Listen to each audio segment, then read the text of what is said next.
Hello friends, আরও একটি নতুন শর্ট ভিডিও নিয়ে তোমাদের মাঝে চলে আসলাম। আজকে আমি তোমাদের চানাচুর মাখে দেখাবো।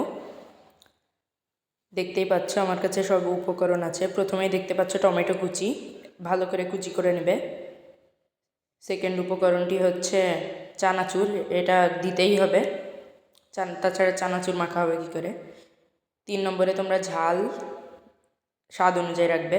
4 নম্বরে আমি সামান্য একটু রসুন কুচি দিয়েছি আর পেঁয়াজ কুচি দিয়েছি, আর সামান্য একটু দই দিয়েছি, টক দই স্বাদ বাড়ানোর জন্য। তারপরে আমি এর মধ্যে সর্ষের তেল ঢেলে দিলাম। তারপরে ভালোভাবে তেল দিয়ে সব কিছু মেখে নিতে হবে। দেখতেই পাচ্ছ আমি ভালো করে হাত দিয়ে মেখে নিচ্ছি। চামচ দিয়ে মাখলে খুব একটা ভালো হয় না। এর সাথে তোমরা ধনে পাতা দিতে পারতে, কিন্তু বর্তমানে আমার কাছে ধনে পাতা ছিল না, তাই দিলাম না।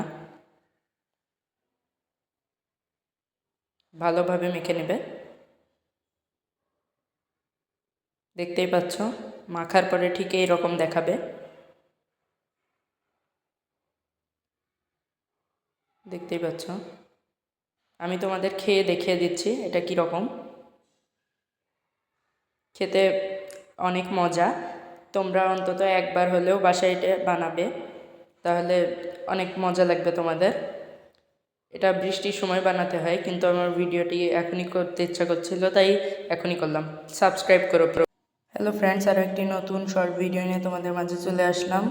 আজকে আমি তোমাদের দেখাবো চানাচুর মাখা করে।